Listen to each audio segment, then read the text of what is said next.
So our next bit of news here is the Mandalorian and Grogu, man. The Mando and the kid, man. They're Disney's mad as hell at them, man. There's somebody said they're gonna But cook that fucking baby, man. Turn that baby into a rotisserie chicken. Mickey's about to take Grogu out in the back and shoot him. You know, nobody showed up for this cute little baby, man. His big screen debut. So the Mandalorian Grogu, I think currently it's at 258 million. Let me make sure on that number there. But big budget on this movie, of course, like a lot of Star Wars movies tend to be there with this. So reportedly, the budget on this is 165 million. So far in the box office, it's made 296 million. So it is not doing so hot. It's out of the top 5 of the box office right now. I think that movie Digital Circus kicked it out of the top 5 there with that. So it ended up doing that. Yeah. Nick, what are some of your thoughts, man, on why this Star Wars movie isn't doing so well? Well, I kind of touched on it a little bit when we started streaming, but I don't think anybody was really asking for a live action Mandalorian and Grogu movie. I feel like Star Wars and live action, the taste is kind of like just run sour in a lot of audiences' mouths. I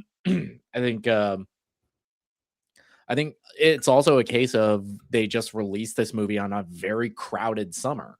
That we have great stuff like Obsession, like Backrooms, even like what you mentioned, Amazing Digital Circus. That's more of a YouTube thing, but that's another thing with a big kind of following on YouTube that is coming to movie theaters. That has a more of a supportive audience than Star Wars has currently.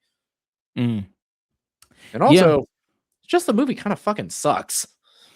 Yeah, I mean, I feel like the reaction to it is kind of just it was either lukewarm or kind of. I mean, I saw some people go like, "Yeah, this is great and it's awesome, and it's the best Star Wars thing ever."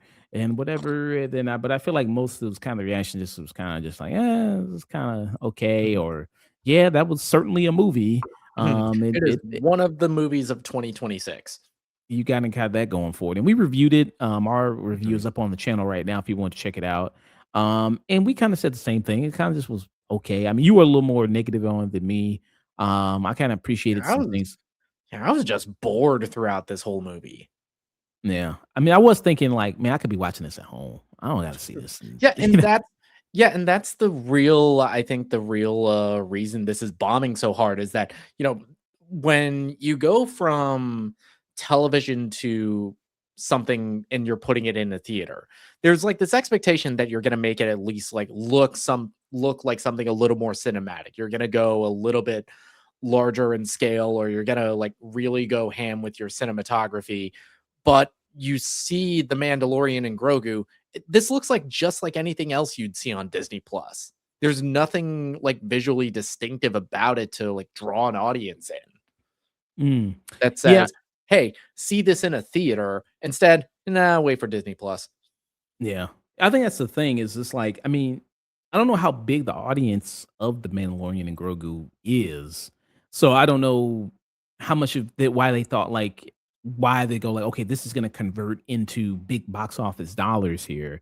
And I mean, the Mandalorian, even of itself, me, I'm kind of just think it's okay. I mean, even when it first came out, I was like, oh, this is cool. I know some people were a little more hype on it, like, oh, this is saving Star Wars, and this is so great for Star Wars and everything like that. And and the hype on it when it first came out was really big. I think it's cooled off now. I think that season 3 was so forgettable and really not all that good. So it didn't leave on the strong. You mean the season 3 that just completely ignores the end of season 2?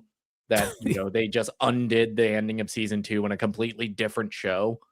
Yeah, I mean, and you got to think. I mean, coming into this movie, we discussed it in a review of like, I mean, if you didn't really watch the show, would this movie even be for you? Could you even really get that much into it? Does it look that interesting to you? And I think the answer is really kind of no.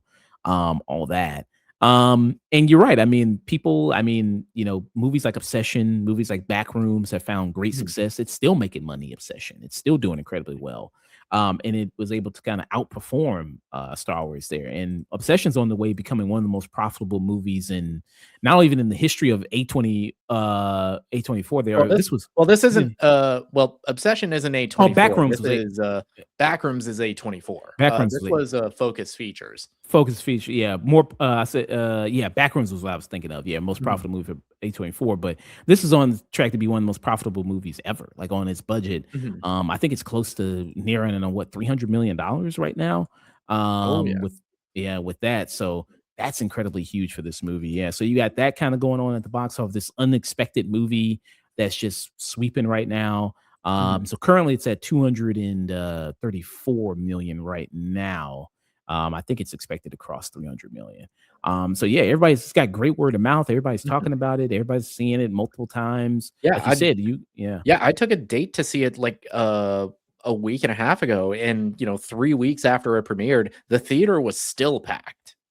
yeah. So you got the surprise things of those movies there with that, and like you also mentioned, Digital Circus. I think is one of the elements there. And do you Mhm. think that? I mean, they have that Ryan Gosling Star Wars movie. Is that coming out next year? Yeah, Uh, that's next year, Starfighter, that's directed by Sean Lilly.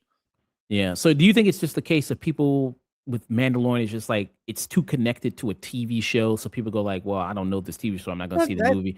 Where yeah, that's Starfighter can exist better because it's just like, okay, you just have to see just this movie. yeah, I think that's, like, the big issue besides, the movie just kind of sucking.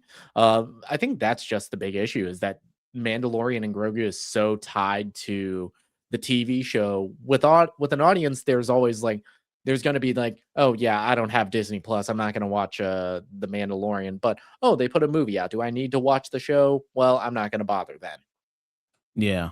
So do you think this is an indicator for future Star Wars projects as a whole that like, yeah, Mm, like nobody's just interested in Star Wars. It's officially dead. Like nobody cares about Star uh Wars in the box office anymore. I don't know if it's an indicator of that Star Wars is dead. I think it's an indicator in the kind of like changing taste of audiences like in 2026 now because a common complaint that people had were like all the movies that are coming out they're like sequels, remakes, spin-offs, like from the world ofs, and the two biggest movies of the year so far are an original like horror film and a spin-off of a YouTube series with Backrooms. And also, Devil Wears Prada, that doesn't really help my argument, but Super also Mario made a billion. That's the only yeah, but billion-dollar movie so yeah, far this year. yeah, but that's a kid's movie. That's, brightly colored. That was gonna make money regardless. But for the sake of my argument, the like biggest hits of the summer are like two original horror films. Mm, yeah.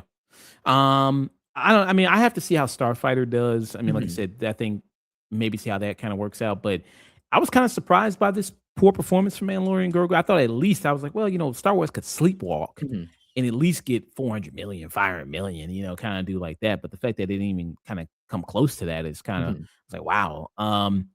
And maybe just Star Wars just doesn't feel like an event anymore. Yeah. You had that. I mean, it's been a while since the last Star Wars movie. Mhm. You had I think Rise of Skywalkers was 2019. Yeah, Rise of Skywalker was the last theatrically released Star Wars movie, and, that basically killed the franchise in theaters because it sucked so bad. Yeah. And I don't know, maybe that has maybe something to do with the fact that of just the poor reception of that. And then also the fact that this doesn't feel like part of the main Star Wars Mhm. story or anything. It just feels like, oh, this is just some spinoff I can ignore. This is the ballerina of Star Wars where I can just kind of, just kind of Yeah, ignore it. Uh, I call you ballerina, but nobody saw that shit. yeah, you know what I mean? You're gonna be in the next scary movie referencing that. Sydney gonna show up as Mandalorian. She's gonna show up as that. But yeah, maybe that's just what it is. With that there. And families, I guess they were just taking their kids elsewhere there. Mhm. And they tried to be like this serial adventure family kind of adventure film. It's like, wait, we're not trying to be, do anything, shake up the universe or anything like that. There's no Mhm. Jedi in it. We're trying to kind of do something a little different. And people are like, nah, I'm good. And people just kind of checked Yeah, out. it's like, You know what? Put your kids on Obsession. Introduce them to Peak real early. Yeah. I mean, kids will do that. Parents will do that. They'll take their I saw when I went to go see Pearl, somebody took their kids to go see Pearl in the theater. And I'm like, "What the fuck?" Like, Hell, my dad showed me Blade when I was like 7 years old, and I turned out fine. yeah, it's like, that's just fucking crazy. And they were like little, they kinda little kids, like, they had to be like 8 or something like that. And then there was a scene where Pearl fucks the, scarecrow, and then and they were like, "What the fuck?" Like, "What's happening?" Like, I was like, "My." You see, son, when a man and a woman love each other very much, or a scarecrow. Yeah, it's like, so yeah, parents are probably they're taking their kids to go see Obsession and going to see in yeah, back rooms there. Why not? I mean, they're not taking them. I mean, you talk about a franchise movie, Masters of the Universe is not doing very well either. And Yeah, that has a yeah, that was kind of always gonna be a big ask. As much as I like the movie, I kind of figured that, yeah, this probably isn't gonna do well. yeah. I mean, and I talked a little bit about Sage. I think with this, Mhm. it just was kind of like, I mean, who really thinking about He-Man in 2026 like that? Except Skeletor, who really thinking about He-Man like that? But it was decent, I thought, nothing earth shattering, but I was like, Yeah, I feel like Master of the Universe is gonna be like this year's Dungeons and Dragons, like Honor Among Thieves. It's gonna be a case of nobody saw it in theaters, but it's gonna come to streaming, and people are gonna realize, wait, this movie is awesome. Why don't we have a sequel to it already? It's like, where mm. were you in June? Yeah. Yeah, I love Dungeons. I mean, I don't think it's Dungeons& and Dragons Uh-huh. like, I mean, Dungeons& and Dragons I think is way funnier, more entertaining, than that, but yeah, I think He-Man fits more a specific audience of like 40-something-year-old, Mhm. maybe dudes, maybe who really into it, and maybe they couldn't drag their kids to go see it with them. They're like, "Dad, I wanna go see something."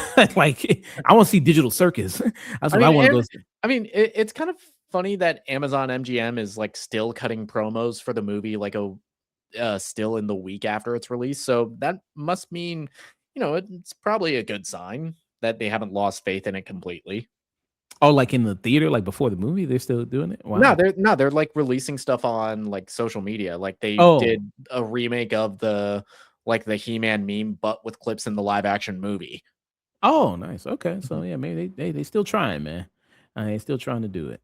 Yeah, yeah. Yeah. So that was our thoughts there on the Mandalorian Grogu. Why it's not doing well there. So we're not gonna get Mando and the Could kid too. could We're not gonna get that. couldn't have happened to a worse movie.